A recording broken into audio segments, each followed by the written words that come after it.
Vamos trazer aqui Zaratini, bem-vindo, tudo bem? Oi, Dri, tudo bem? Bom dia, bom dia, Renato. Bom dia, Zara, tudo bem contigo? Tudo jóia. Você viu que o nosso vice-presidente levou a camisa do nosso glorioso eterno Peixão, que está em péssima situação. O Papa. Agora, quem sabe com o Papa... Mas essa camisa... Só se o Papa resolver, viu, Renato? Porque, não dá mais para pensar em jogadores, agora é pensar no Papa. O Papa abençoar. A força divina. Tem Olha, jeito não, estou desanimado aí com esse time aí, pelo amor de Deus. Eu também. Sofrendo demais. Ô Zaratini, a gente está aqui. Ajuda a gente aqui. Olha que absurdo. O Gilson Machado, ex-ministro do Bolsonaro, foi para as redes pedir Pix para o Bolsonaro, porque ele está muito, muito desidratado. Ele tinha conseguido 17 milhões, ele já gastou 8 milhões em um ano. Então, você imagina, ele tem 9 milhões só do Pix e ele ganha 100 mil reais por mês. Que dificuldade, hein? Que tá dura a vida, né, do ex-presidente. Dura né? a vida. 9 milhões. Não, e tem que alimentar o menino que está lá nos Estados Unidos também, né? Tem que dar uma bolsazinha para ele lá, para ele poder fazer aqueles vídeos. Aliás, olha, esse troço eu fico espantado porque vai ter trouxa que vai dar dinheiro, né? Então, essa é a primeira coisa, eu fico espantado. Mas outra coisa é que o Eduardo Bolsonaro vive dizendo que o Brasil vai ser condenado, que o Alexandre Moraes vai ser bloqueado, né? Primeiro veio um camarada aí da OEA, Organização dos Estados Americanos. Veio aí, tal, porra, todo mundo agitou. No fim, o relatório dele deu que estava tudo bem e que era a direita que ficava tumultuando, né? E agora veio outro aí dos Estados Unidos, também disse que vinha aqui para fazer um cara lá do Departamento de Estado, tal, que vinha aqui para discutir punições ao Alexandre Moraes, ao STF, e o cara foi embora, né? Tratou no Ministério da Justiça de assuntos de combate ao crime organizado e tchau e benção. Agora, o mais interessante, ninguém da mídia cobra o Eduardo Bolsonaro. O cara vai lá, fala esse monte de bobagem. Fica por isso mesmo. Pô, eu não entendo, viu? Não entendo. Nós temos que cobrar esses caras, né? Eles não podem ficar falando assim. Tem que responder por isso. É muita mentira, né? E passa assim, sem ser contestado, né? A própria Zambelli agora, a gente acabou de exibir um vídeo, né, Rovai? Ela falando, não, porque eu fui condenada, porque eu posso ser condenada porque eu saquei a arma depois de ouvir um tiro daquela véspera do segundo turno, quando ela sai perseguindo. Não teve tiro nenhum, tá? Né? Isso já está provado, já está mais do que provado. Não, ali ela diz que ela tem medo das mulheres na prisão. Pois é, né? Ela falou isso, né? Que ela vai ser presa. Tenho medo das mulheres. Ela vai ficar num presídio feminino, né? Eu não sei se fosse num presídio masculino, aí teria medo dos homens, né? Eu acho que ela tem medo da cadeia, né? Então, das mulheres, né? Coisa esquisita. Ô Zaratini, e Bolsonaro inelegível, aí começa a se discutir aí candidaturas, né? Hoje, nos últimos tempos, parece que o nome da Michelle tem ganhado força. Você acha que o Bolsonaro pode apostar na Michelle para a disputa de 2026? Olha, é uma incógnita muito grande, né? Acho que nem ele mesmo sabe o que vai fazer. Então ele fica dando tiro para todo lado, né? Fica em cada hora desorientando o eleitorado, né? Desorientando a mídia. Eu acho sim, ele primeiro gostaria dele mesmo ser candidato. Então eu acho que ele vai forçar a candidatura dele. Segundo, ele coloca o nome da Michelle ou do Eduardo Bolsonaro, nomes da família, até para que alguém prometa para ele ou se comprometa com ele com várias coisas. Primeiro, grana. Você vê que ele precisa de grana, né? Ele não consegue viver sem muito dinheiro. Então, ele quer grana. Segundo, porque também o apoio dele é um apoio que vale muito. Então, ele quer grana. Segunda coisa, ele quer também, né, que tenha compromissos com ele. Então, uma das coisas que está nos jornais de hoje é que o Tarcísio não atende tudo que ele pede. Eu não sei o que ele pediu, mas deve ter pedido cargos, posições, secretarias, e diz que o Tarcísio não atende tudo que ele pede, deve atender parte, né? Segundo, o compromisso de que vai anistiar ele, né? Então, quem ganhar tem que anistiar o Bolsonaro. Então, por que querem anistiar o Bolsonaro? Por que ele quer? Porque ele quer ser o outro candidato em seguida. Então, imagina o Tarcísio ganhando e já anistiando o Bolsonaro e já sabendo que vai ter um mandato só, né? Ou o Caiado, ou o Zema, ou quem quer que seja aí, Eduardo Leite, que agora diz que é candidato também, né? Não sei por qual partido, porque ele foi para o PSD, que já tem o Ratinho Júnior como candidato. Então, talvez eles formem uma chapa puro sangue lá. Vamos ver. Mas eu acho que o problema do Bolsonaro é esse, ele quer compromissos. Então, ele vai tensionar até o limite para obter esses compromissos, né? Me parece isso. E no campo progressista, você acha que deve se repetir a chapa Lula e Alckmin? E em São Paulo, qual seria o melhor nome do PT para concorrer? Olha, eu acho que o melhor nome é o nome do Fernando Haddad, né? Eu acho que é o nome mais forte que a gente tem. O governador Geraldo Alckmin, que foi nosso governador já 4 vezes, é um nome forte, mas também o objetivo dele, me parece, que é continuar vice-presidente da República. Então, se o Geraldo continuar vice-presidente, ele está fora das eleições. Se ele quiser ser governador, eu acho que nós do PT não devemos e não podemos recusar o apoio ao Geraldo Alckmin, pelo trabalho, pelo papel que ele está fazendo no governo, né? Além de levar a nossa camisa do Santos para o Papa, né? Mas ele tem feito muita coisa, né? A indústria brasileira está se recuperando, ele tem projeto, está trabalhando firmemente em torno desse projeto e tem uma lealdade absoluta ao presidente Lula. Então, não me parece que a gente possa recusar o apoio. Agora, tem o nome do Haddad também, que eu acho que é um nome importante. E tem o nome do Márcio França, que está pleiteando ser candidato, que também é um aliado importante nosso, né? E que a gente deve examinar também com muito carinho o nome do Márcio França. Isso para governador. E para o Senado? Para o Senado, eu acho que aí vamos ver o jogo da composição, né? Porque você tem 4 cargos majoritários: o governador, o vice e os 2 senadores.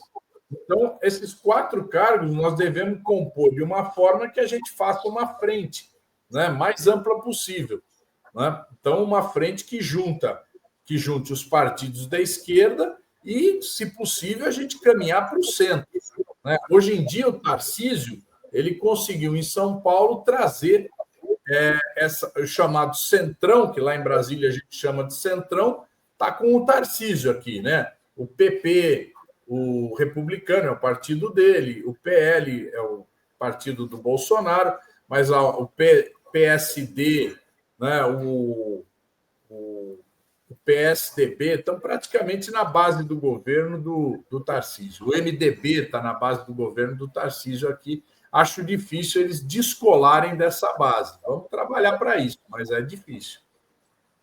E Michel Temer está organizando aí, quer organizar um novo projeto para o Brasil, aí, uma nova ponte do futuro, né? Então, é lógico que o Michel quer se colocar nesse jogo como aglutinador, né? E, mais uma vez, ele está se colocando como o golpista, porque ele está aceitando a entrada nessa frente do bolsonarismo.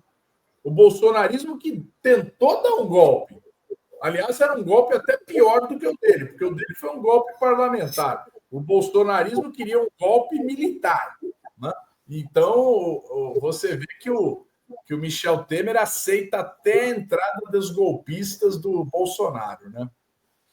É muito grave. E nesse xadrez político aí de São Paulo, já que a gente está nele, como fica possível, provável, ida do Boulos para o ministério do presidente Lula, para a Secretaria-Geral do governo? Olha, isso ainda não está definido, né, Renato? Tem muito essa história. Parece que teve uma sondagem da parte do Lula com o Boulos, se o Boulos aceitaria, né? A gente está aguardando aqui. Eu acho que é um bom nome, né? Acho que é um nome que agrega no governo, né? Importante. Agora, tem que ver, porque realmente quem entrar no governo agora tem o problema da candidatura em abril do ano que vem, tem que se desincompatibilizar em abril. Então, seria para ficar menos de um ano, né? Então, eu não sei como é que seria essa perspectiva do Boulos aí, porque se ele entra, né, aí como é que ele fica mais pouco tempo, né? Como é que ele vai ser tão pouco tempo para ele realizar alguma coisa que muita coisa precisa ser feita, né? Porque, inclusive, organizar de dentro do governo, né, como é que o governo vai se relacionar com forças políticas fora para exatamente buscar a reeleição. Não, mas aí o Boulos assumiria o compromisso de não ser candidato, né? Isso já está meio claro. Mas isso ainda ele já mandou esse recado pela imprensa algumas vezes, né? Não, tem sempre essas posições, né? O Padilha também se fala, ele foi para o Ministério da Saúde e assumiu o compromisso de não ser candidato, mas ninguém ouviu isso da boca dele, né? Nem da boca do Boulos. Então, talvez o presidente tenha ouvido, não sei. E, Zaratini, e essa questão da CPMI do INSS, que estão dizendo que deve sair, que você é a favor de uma CPI, é contra, porque muita gente fala, não, tem que fazer CPI mesmo, porque essa questão do desconto irregular nas fraudes começou lá atrás, em 2019, enfim. Qual que é a sua opinião? Em primeiro lugar, eu acho que não terminou a investigação da Polícia Federal sobre esse caso. Esse caso continua sendo investigado. Toda hora tem uma ação da Polícia Federal, a CGU continua investigando também. O caso não acabou, não está encerrado. Não tem as denúncias feitas na justiça ainda. O processo está aberto. Segundo, a CPMI seria com qual objetivo? De investigar o que a Polícia Federal está investigando? Talvez valesse a pena ter uma CPMI se a Polícia Federal não estivesse investigando, estivesse parada. Não é o caso. A Polícia Federal está trabalhando. Aliás, se você olhar, da onde surgiu esse escândalo? A oposição? Foi a oposição que denunciou? Foi a mídia que denunciou? Não, nenhum dos dois. Quem denunciou foi o próprio governo, a CGU e a Polícia Federal. Então, a oposição não teve papel nenhum, nem a mídia, certo? Agora, a outra questão que é importante notar é que o requerimento apresentado no Senado propõe a investigação só de 2023 para cá. E de 2023 para trás? Não vai investigar nada? Né? Não vai poder investigar nada? Então, a oposição é muito engraçada. Ela quer que investigue só esse governo. E o governo anterior? Nós não vamos levantar nenhum dado, não vamos questionar o antigo presidente do INSS, não vamos questionar o antigo ministro da Previdência, que na época até foi desmembrado esse ministério, foi, aliás, aglutinado lá no Ministério da Economia. Então, como é que vai ser isso? Então, primeira coisa, vamos discutir se é relevante ter uma CPMI agora. Segunda coisa, se for relevante, que seja feito um requerimento que analise toda a situação desde que ela teve início. Vai. Maravilha. Qual que é do desafio do governo no Congresso, além dessa provável CPI do INSS nesse próximo período, hein, Zaratini? Você tem visto... Olha, você já tem aí uma agenda que te parece que vai O maior desafio, o Renato, vai ser exatamente a gente votar o imposto de renda, né? A isenção do imposto de renda até R$5.000 e a cobrança, alternativamente, dos bilionários. Você vê que o Centrão ocupou a relatoria através do Arthur Lira e ele tem dito que vai achar outra forma de compensar. Então, o que quer dizer isso? Que ninguém vai discutir, ninguém vai questionar, ninguém vai ser contra isentar quem ganha até R$5.000, mas da onde vai vir o dinheiro para compensar? Nós queremos tirar dos muito ricos. E eles querem fazer o quê? Achar outros caminhos onde toda a sociedade pague por isso. Então, por exemplo, já se citou, não, vamos cobrar um adicional dos bancos. Legal. Só que os bancos fazem o quê? Repassam isso para os seus clientes. Ou seja, todo mundo vai pagar, né? Então, o problema é esse. Qual é o debate? De onde sai? Né? Da onde sai a compensação? Então, esse vai ser um grande debate. Outra questão que me parece importante vai ser a questão da jornada 6x1, que a gente tem que dar tração para a votação desse projeto lá na CCJ, para que a gente possa avançar. Né? E terceira questão, o orçamento do ano que vem, que vai ser o último ano do governo. Nós precisamos ter um orçamento que garanta os programas sociais, né, que garanta os investimentos, que faça o Brasil crescer.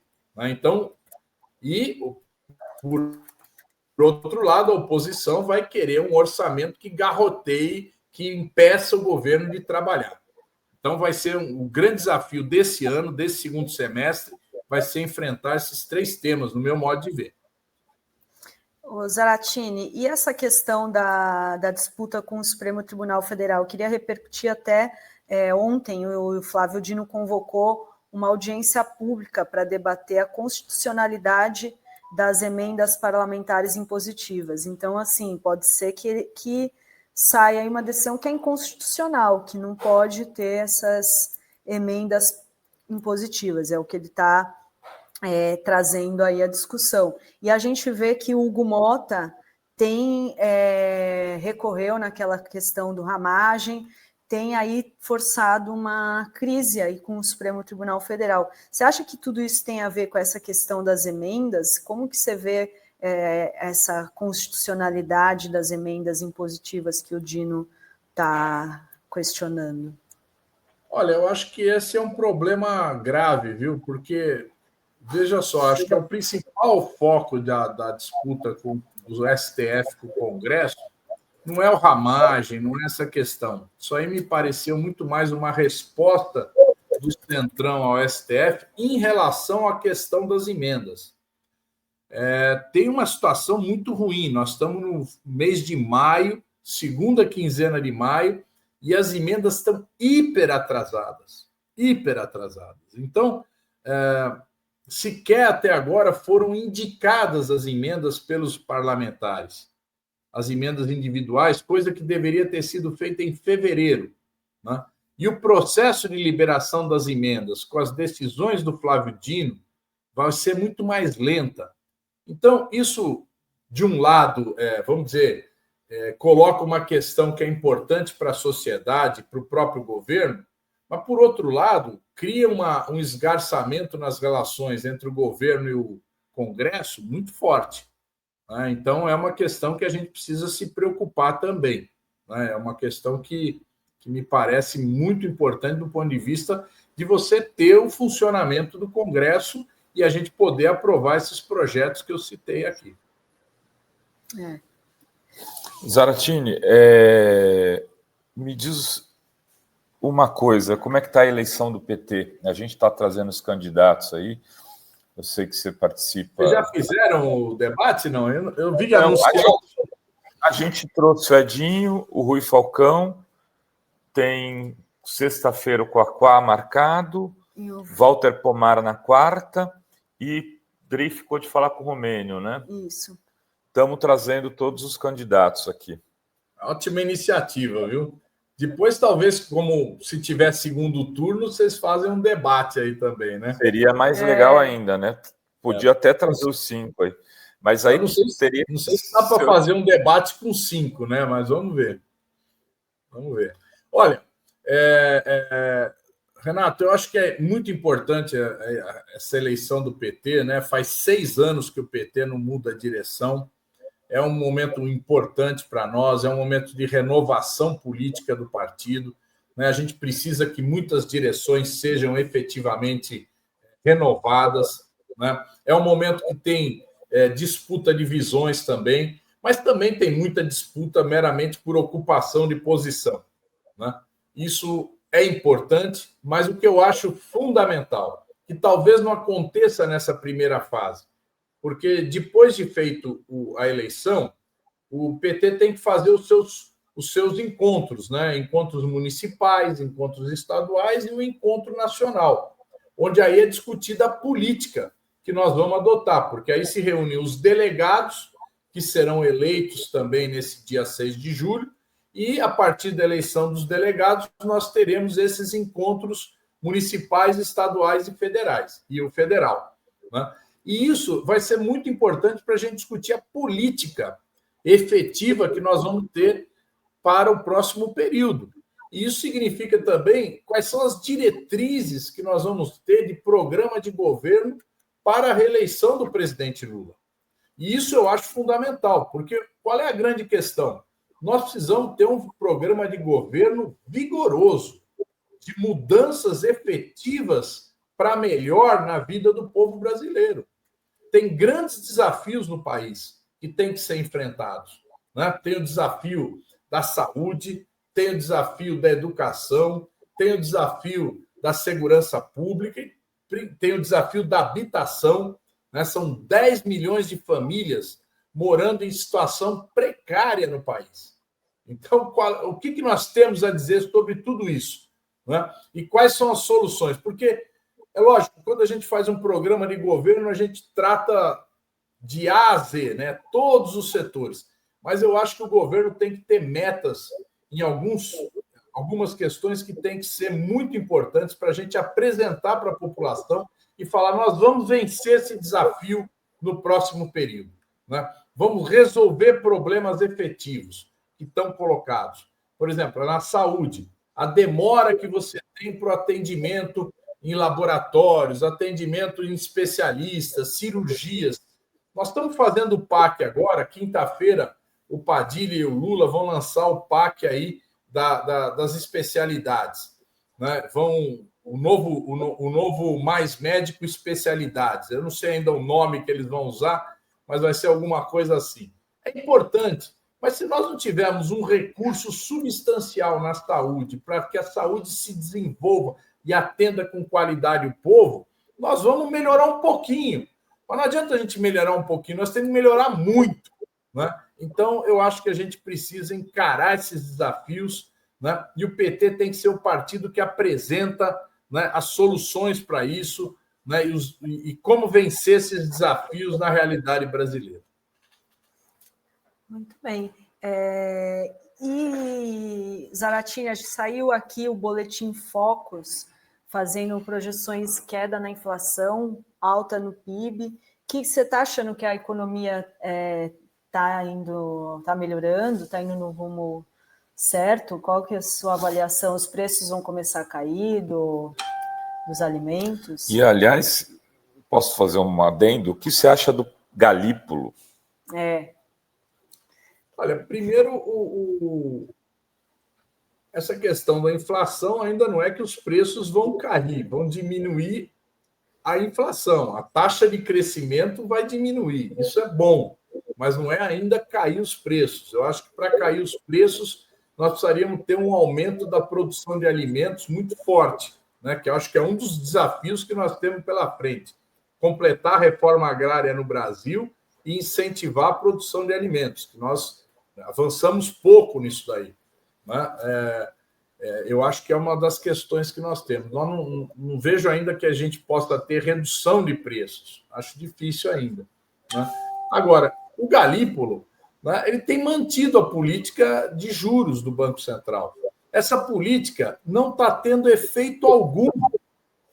Rovai, qual foi o efeito disso na economia até agora? Esses juros cavalar. Vai diminuindo os preços de alimento por questão de entrar safra, sair safra. Por exemplo, esse assunto agora do ovo, né? O ovo vai baratear, porque nós vamos parar de exportar ovo, vamos parar de exportar frango por causa da gripe aviária. Então vai baixar o preço. Mas isso não tem nada a ver com juros. Absolutamente nada a ver com juros. A economia continua com emprego, gerando emprego, continua melhorando o padrão de consumo dos brasileiros e a taxa de juros tem servido a quê? Tem servido a aumentar a dívida do Brasil, né? A aumentar a receita do setor financeiro com juros e que mais? Né? Então, efetivamente, encarecido projetos que são fundamentais para a gente avançar. Né? Projetos de investimento que muitas vezes deixam de ser feitos por conta dos juros muito altos. Então, eu não vejo que isso tenha ajudado em nada a economia brasileira. O que temos também, Rovai, é essa meta. A meta de 3% já tem muito economista de direita dizendo que não é inatingível. Então, a gente bota a meta de 3%, o Banco Central fala, eu tenho que buscar a meta. A inflação está em 5%, né? O limite seria 4,5% e ele fica com essa taxa de juros absurda porque precisa baixar a inflação para 3%, que nunca aconteceu. Nunca aconteceu. Né? Imagina. 4,5%, 5% é uma inflação razoável assim, para o país. Né? 4,5% que seria a meta, sendo 3% é o máximo de 4,5%. Se a meta fosse 4%, a gente podia chegar até 5,5%, né, Zaratini? Pois é. O erro foi na meta, tá? Isso já muita gente criticou. Não, mas não é só a esquerda que está falando, Renato. Tem muita gente do centro, da direita, economista que não tem nada a ver com a esquerda, que está falando, olha, essa meta aí é absurda. Certo? Não, a economia brasileira tem uma característica que não consegue girar a 3%, a 2%.